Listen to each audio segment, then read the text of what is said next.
Hello दोस्तों, स्वागत है आपका हमारे YouTube channel mission like UK 2025 पर। तो दोस्तों, आज की क्लास में हम बात करेंगे प्रवक्ता नागरिक शास्त्र यानी कि राजनीति विज्ञान पॉलिटी के टॉपिक। चूँकि हमारी लगातार क्लासेज आपको चैनल के माध्यम से देखने को मिल रही हैं दोस्तों, तो आज की क्लास के अंतर्गत अगर हम बात करें तो संवैधानिक संशोधन प्रक्रिया एवं सामाजिक परिवर्तन पर आधारित हमारी ये क्लास होने वाली है दोस्तों। तो बिना स्किप किए पूरी क्लास को ज़रूर वॉच कीजिएगा। साथ ही चैनल पर नए हैं तो चैनल को सब्सक्राइब करके बेल आइकन दबाकर ऑल नोटिफिकेशन ऑन कर लीजिएगा, जिससे आपको लगातार इसी प्रकार की क्लासेज हमारे चैनल के माध्यम से देखने को मिलेंगी। तो इससे पहले की क्लासेज अगर आपने नहीं देखी हैं, आप प्ले लिस्ट में देखिए, लगातार पॉलिटिकल साइंस प्रवक्ता राजनीति विज्ञान वाली प्ले लिस्ट में आप जाके देख सकते हैं। तो बिना देरी किए हुए आज की क्लास को स्टार्ट करते हैं। आज की क्लास का पहला क्वेश्चन है दोस्तों, संविधान के किस भाग एवं अनुच्छेद में संविधान संशोधन प्रक्रिया का उल्लेख किया गया है। तो दोस्तों, जो भारतीय संविधान में संविधान संशोधन प्रक्रिया का जो उल्लेख किया गया है दोस्तों, वो किया गया है भाग 20 में। और ये अनुच्छेद है दोस्तों, तो अनुच्छेद 368 के अंतर्गत दोस्तों संविधान संशोधन की बात कही गई है दोस्तों। ठीक है, तो ऑप्शन नंबर डी इसका सही आंसर हो जाएगा। तो संविधान संशोधन की जो बात कही गई है वो भाग 20 और अनुच्छेद जो दोस्तों 368 के अंतर्गत जो है संविधान संशोधन की बात कही गई है दोस्तों। बढ़ते हैं दोस्तों अगले प्रश्न में। अगला क्वेश्चन है दोस्तों, भारतीय संविधान में संशोधन होता है।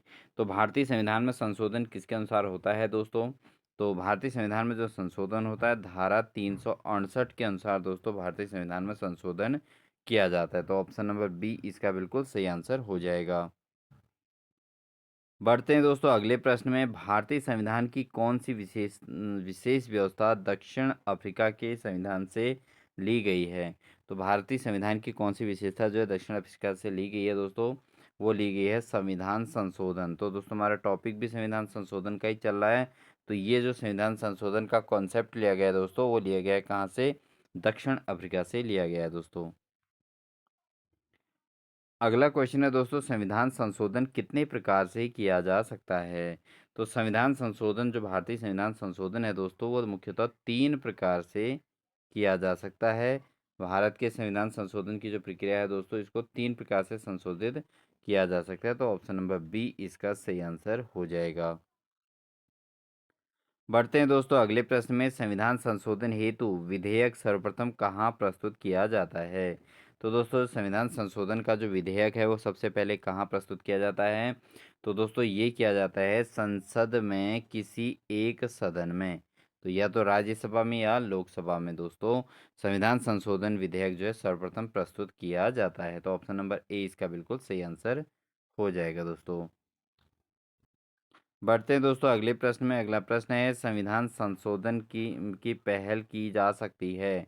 तो संविधान में संशोधन की जो पहल की जा सकती है तो किसमें की जा सकती है, वो संसद के किसी एक सदन के अंतर्गत दोस्तों संविधान संशोधन की पहल की जा सकती है। तो ऑप्शन नंबर डी इसका सही आंसर हो जाएगा।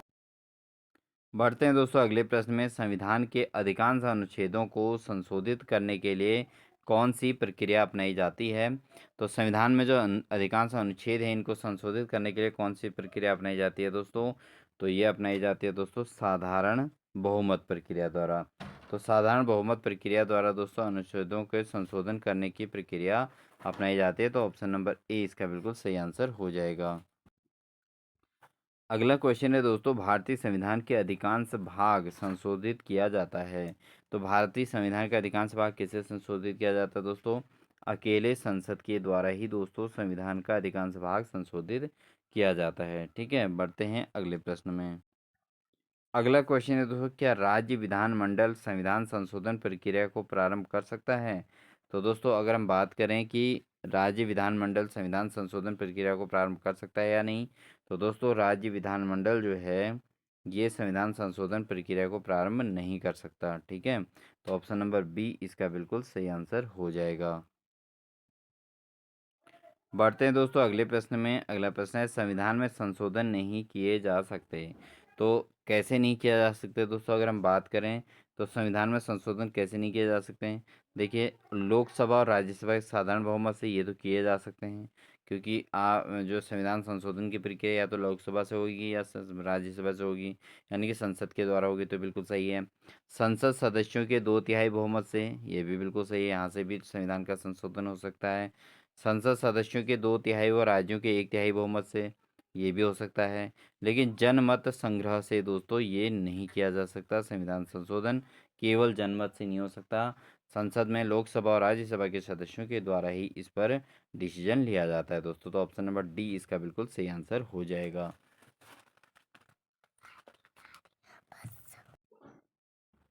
अगला क्वेश्चन है दोस्तों, भारत के संविधान में प्रथम संशोधन कब किया गया था? तो भारत के संविधान में जो सर्वप्रथम संशोधन किया गया था दोस्तों, वो किया गया था 1951 में, 1951 में दोस्तों भारतीय संविधान में सर्वप्रथम संशोधन किया गया था। तो ऑप्शन नंबर बी इसका बिल्कुल सही आंसर हो जाएगा दोस्तों। अगला क्वेश्चन है दोस्तों, उसी का दूसरा रूप है बट पूछने का तरीका अलग है। इस क्वेश्चन में प्रथम संवैधानिक संशोधन अधिनियम कब बना था? तो दोस्तों जो संविधान संशोधन जब किया गया होगा तभी संवैधानिक अधिनियम बना होगा, तो ये 1951 ही इसका भी सही आंसर हो जाएगा दोस्तों। बट ये क्वेश्चन का लैंग्वेज जो है थोड़ा अलग बन गई कि प्रथम संवैधानिक संशोधन अधिनियम कब बना। ये बना दोस्तों 1951 में। ठीक है, बढ़ते हैं दोस्तों अगले प्रश्न में। अगला प्रश्न है दोस्तों, प्रथम संवैधानिक संशोधन अधिनियम किससे संबंधित था? ठीक है, जो 1951 में जो संशोधन हुआ था दोस्तों, वो किससे संबंधित था? ठीक है, देश की सुरक्षा से, भारत के प्रधानमंत्री की सुरक्षा से, कुछ राज्यों के कृषि भूमि सुधार से, या स्थानीय स्वायत्त शासन से। तो दोस्तों जो प्रथम संवैधानिक संशोधन अधिनियम जो संबंधित था, वो था कुछ राज्यों के कृषि भूमि सुधार से। ठीक है, तो प्रथम संवैधानिक संशोधन जो हुआ था, वो कुछ राज्यों के कृषि भूमि सुधार से संबंधित संविधान संशोधन किया गया था 1951 में। बढ़ते हैं दोस्तों अगले प्रश्न में, भूतकालिक प्रभाव से लागू होने वाला अपनी तरह का पहला संविधान संशोधन अधिनियम कौन सा है? तो दोस्तों भूतकालिक प्रभाव से लागू होने वाला जो अपनी तरह का पहला संविधान संशोधन अधिनियम है, वह है दोस्तों 10वां वाला संविधान संशोधन, जिसके अंतर्गत दोस्तों पहला संविधान संशोधन जो है अधिनियम यह है जो भूतकालिक प्रभाव से लागू हुआ था। बढ़ते हैं दोस्तों अगले प्रश्न में, किस संविधान संशोधन द्वारा यह व्यवस्था की गई कि राष्ट्रपति और उपराष्ट्रपति के चुनाव को इस आधार पर चुनौती नहीं दी जा सकती है कि निर्वाचन मंडल अपूर्ण है? तो कौन से संविधान संशोधन द्वारा यह व्यवस्था की गई कि राष्ट्रपति और उपराष्ट्रपति के चुनाव को इस आधार पर चुनौती नहीं दी जा सकती कि निर्वाचन मंडल अपूर्ण है? तो ये हुआ था दोस्तों 11वां संशोधन। किसमें? 11वें संशोधन के अंतर्गत दोस्तों ये व्यवस्था की गई थी कि राष्ट्रपति और उपराष्ट्रपति के चुनाव को इस आधार पर चुनौती नहीं दी जा सकती कि निर्वाचन मंडल अपूर्ण है। ठीक है दोस्तों, इसको आप ज़रूर नोट कर लीजिएगा, इंपॉर्टेंट फैक्ट है, और इसको जो है अपनी डायरी में नोट कर लीजिएगा। ठीक है, नोटबुक में। अगला क्वेश्चन है, किस संविधान संशोधन द्वारा यह व्यवस्था की गई थी कि उपराष्ट्रपति के चुनाव के लिए संसद के दोनों सदनों की संयुक्त बैठक बुलाना आवश्यक नहीं है? तो दोस्तों ये दूसरा क्वेश्चन है जिसमें ये कहा गया है कि उपराष्ट्रपति के चुनाव के लिए संसद के दोनों सदनों की संयुक्त बैठक बुलाना आवश्यक नहीं है। ये कौन से संशोधन में कहा गया था? तो ये भी दोस्तों 11वें संविधान संशोधन के अंतर्गत ये बात भी कही गई थी। 11वें संविधान संशोधन के अंतर्गत दोस्तों राष्ट्रपति की बात भी कही गई थी, जिसमें ये कहा गया था कि संविधान संशोधन द्वारा यह व्यवस्था की गई कि राष्ट्रपति या उपराष्ट्रपति के चुनाव को इस आधार पर चुनौती नहीं दी जा सकती, निर्वाचन मंडल अपूर्ण है। ठीक है, और दूसरे में क्या कहा गया दोस्तों 16वें क्वेश्चन में, कि संविधान संशोधन द्वारा यह व्यवस्था की गई कि उपराष्ट्रपति के चुनाव के लिए संसद के दोनों सदनों की संयुक्त बैठक बुलाना आवश्यक नहीं है। तो संसद के दोनों सदनों की को जो है बुलाना आवश्यक नहीं है, ये कहा गया था 11वें संविधान संशोधन के अंतर्गत। अगला क्वेश्चन है दोस्तों, किस संशोधन द्वारा नागालैंड को राज्य का दर्जा प्रदान किया गया?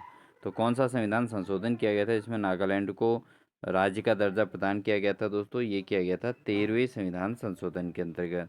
तो 13वें संविधान संशोधन के अंतर्गत दोस्तों नागालैंड को राज्य का दर्जा प्रदान किया गया था। तो ऑप्शन नंबर बी इसका बिल्कुल सही आंसर हो जाएगा। बढ़ते हैं दोस्तों अगले प्रश्न में, किस संविधान संशोधन द्वारा पंजाब राज्य को पुनर्गठित करके पंजाब तथा हरियाणा राज्य एवं चंडीगढ़ केंद्र शासित प्रदेश की स्थापना की गई थी? तो दोस्तों ये की गई थी 18वें संविधान संशोधन के अंतर्गत।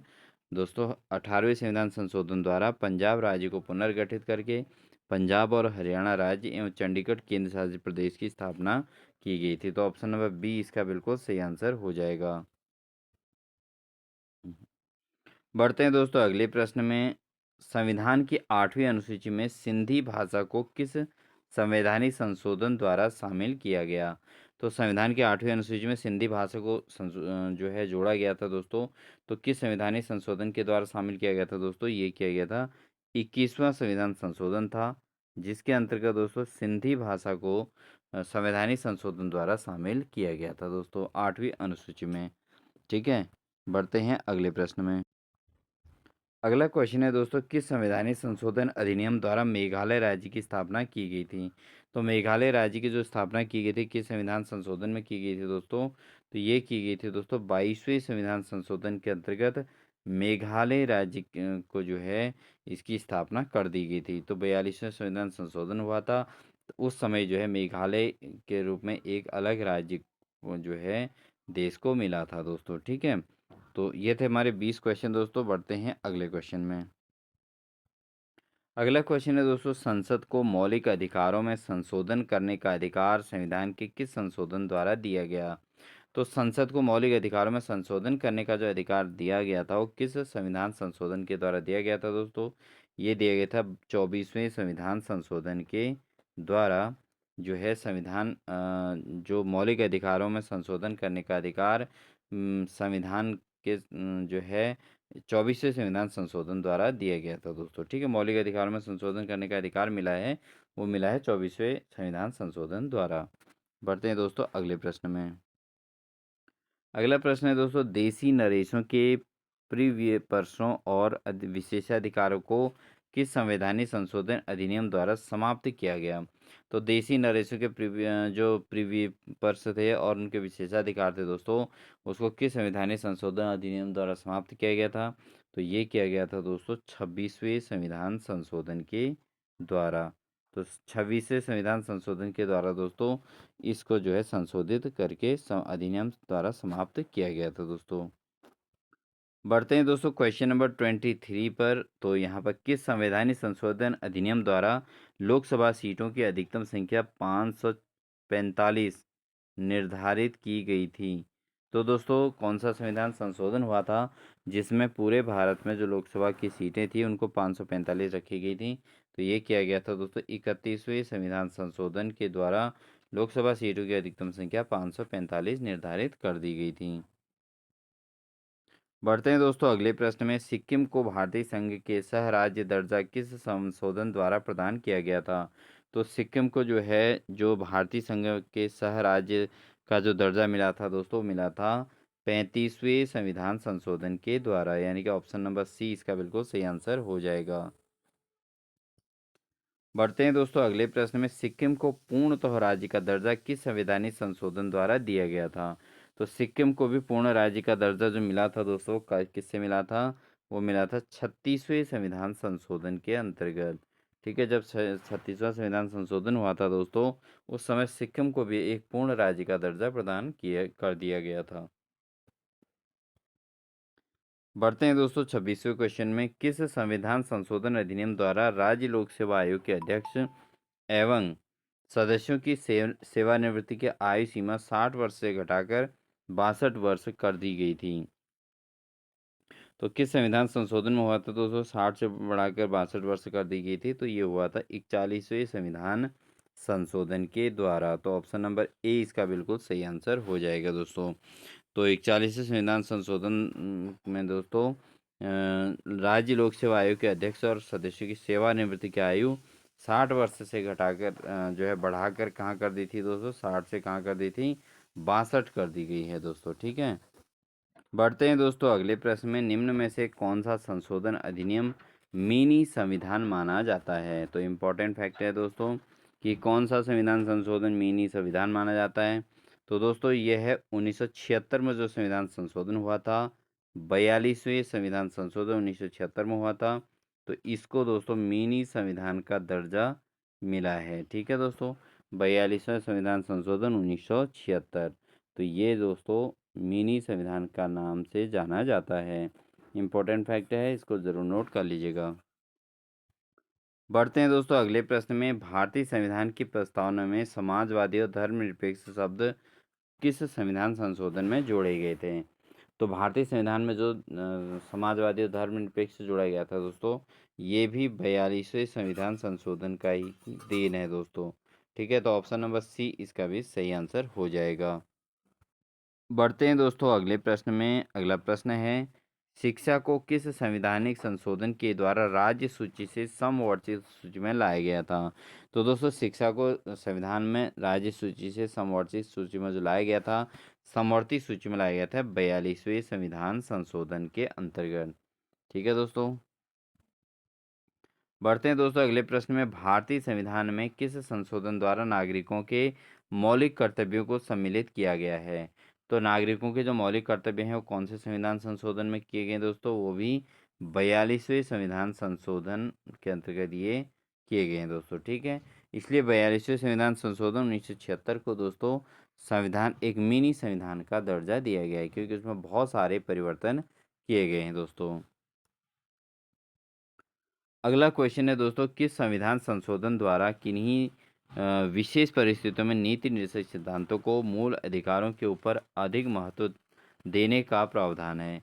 तो किस संविधान संशोधन द्वारा विशेष नीति निर्देशक सिद्धांतों को मूल अधिकार के ऊपर महत्व देने की प्रावधान रखा गया है? तो दोस्तों ये रखा गया है 42वें संविधान संशोधन के अंतर्गत दोस्तों मूल अधिकारों से ऊपर जो है नीति निर्देशक सिद्धांतों को माना गया है। अगला क्वेश्चन है दोस्तों, संविधान की प्रस्तावना को निम्न में से किस संवैधानिक संशोधन के अंतर्गत संशोधित किया गया है? तो संविधान की प्रस्तावना में के किस संवैधानिक संशोधन के अंतर्गत संशोधित किया गया है दोस्तों? संविधान की प्रस्तावना को भी 42वें संविधान संशोधन के अंतर्गत संशोधित किया गया था। तो ऑप्शन नंबर सी इसका बिल्कुल सही आंसर हो जाएगा। अगला क्वेश्चन है दोस्तों, भारतीय संविधान की प्रस्तावना में धर्मनिरपेक्ष समाजवादी राष्ट्र की एकता और अखंडता वाक्यांश किस संशोधन द्वारा समाविष्ट किया गया दोस्तों? तो दोस्तों ये जो सब चेंजेस किए गए हैं ये किए गए हैं 42वें संविधान संशोधन 1976 के अंतर्गत। तो ऑप्शन नंबर बी इसका बिल्कुल सही आंसर हो जाएगा। अगला क्वेश्चन है, 42वें संविधान संशोधन अधिनियम 1976 निम्न में से किस समिति की रिपोर्ट के आधार पर तैयार किया गया था? तो दोस्तों ये जो 42वें संविधान संशोधन 1976 हुआ था, ये हुआ था दोस्तों स्वर्ण सिंह समिति के आधार पर। तो ऑप्शन नंबर ए इसका बिल्कुल सही आंसर हो जाएगा। अगला क्वेश्चन है दोस्तों, भारतीय संविधान के किस संशोधन द्वारा राष्ट्रपति को कोई मामला मंत्रिमंडल मंत्रिपरिषद के द्वारा पुनर्विचार किए जाने के लिए वापस भेजने का अधिकार दिया गया है? तो दोस्तों कौन से संविधान संशोधन के अंतर्गत ये हुआ है? ये भी दोस्तों 42वें संविधान संशोधन के अंतर्गत हुआ है कि जो है राष्ट्रपति को कोई भी मामला मंत्रिपरिषद के द्वारा पुनर्विचार किए जाने के लिए वापस भेजने का अधिकार इसके अंतर्गत दिया गया है।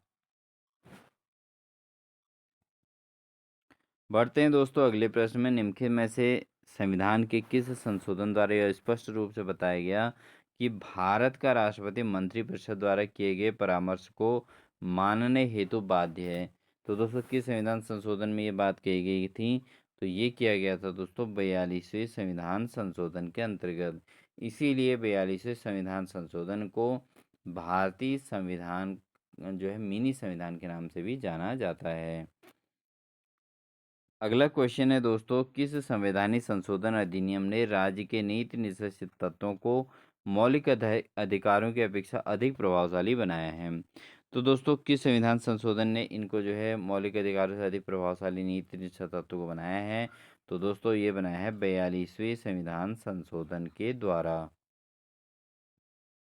अगला क्वेश्चन है दोस्तों, किस संवैधानिक संशोधन अधिनियम द्वारा वन को राज्य सूची से समवर्ती सूची के अंतः स्थापित किया गया? तो दोस्तों वन जो हैं इनको जो है राज्य सूची से समवर्ती सूची में स्थापित किया गया है।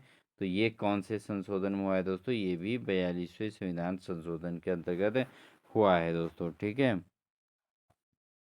बढ़ते हैं दोस्तों अगले प्रश्न में। 42वें संविधान संशोधन अधिनियम 1976 से भारतीय संविधान को एक नया अध्याय जोड़ा गया। तो दोस्तों 1976 में जो संशोधन हुआ था, उसके अंतर्गत क्या शब्द जो है नया शब्द जोड़ा गया था, नया अध्याय क्या जोड़ा गया था दोस्तों? वो जोड़ा गया था मौलिक कर्तव्य। तो सभी को जो है अपने मौलिक कर्तव्य को निर्वहन करने का अधिकार दिया गया है दोस्तों। बढ़ते हैं दोस्तों आज की क्लास के अंतिम क्वेश्चन में। किस संशोधन अधिनियम के अंतर्गत समाजवादी, धर्मनिरपेक्षता और राष्ट्र की एकता और अखंडता शब्द भारतीय संविधान में जोड़े गए थे? तो जो संविधान संशोधन हुआ था दोस्तों, वो हुआ था 42वें संविधान संशोधन, जिसके अंतर्गत जो है समाजवादी, धर्मनिरपेक्ष, राष्ट्र की एकता और अखंडता शब्द भारतीय संविधान के अंतर्गत जोड़े गए थे। तो दोस्तों ये थी हमारी आज की क्लास। आपको हमारी क्लास कैसी लगी, कमेंट सेक्शन में ज़रूर बताइएगा। वीडियो अच्छी लगी हो तो लाइक ज़रूर कीजिएगा, साथ ही अपने दोस्तों को शेयर ज़रूर कर दीजिएगा, और चैनल पर नए हैं तो चैनल को सब्सक्राइब करके बेल आइकन दबाकर ऑल नोटिफिकेशन ऑन कर लीजिएगा, जिससे लगातार इसी प्रकार हमारे चैनल के माध्यम से आपको आगामी वीडियोस का जो है नोटिफिकेशन मिलता रहेगा, जिससे आपकी तैयारी मजबूती मिलेगी और इसी प्रकार के जो है नए नए प्रकार की क्वेश्चन की श्रृंखला आपको यहाँ पर देखने को मिलेगी। एक एग्ज़ाम्स के लिए दोस्तों एक लिमिटेड समय में जो है क्वेश्चनों को फेस करने के लिए इस प्रकार के क्वेश्चन की प्रैक्टिस बहुत ज़्यादा बेनिफिशियल होती है। तो इसलिए जो है चैनल को सब्सक्राइब करके बेल आइकन दबाकर ऑल नोटिफिकेशन ऑन कर लीजिएगा। मिलते हैं नेक्स्ट बेहतरीन क्लास के साथ। तब तक के लिए दोस्तों wish you all the best.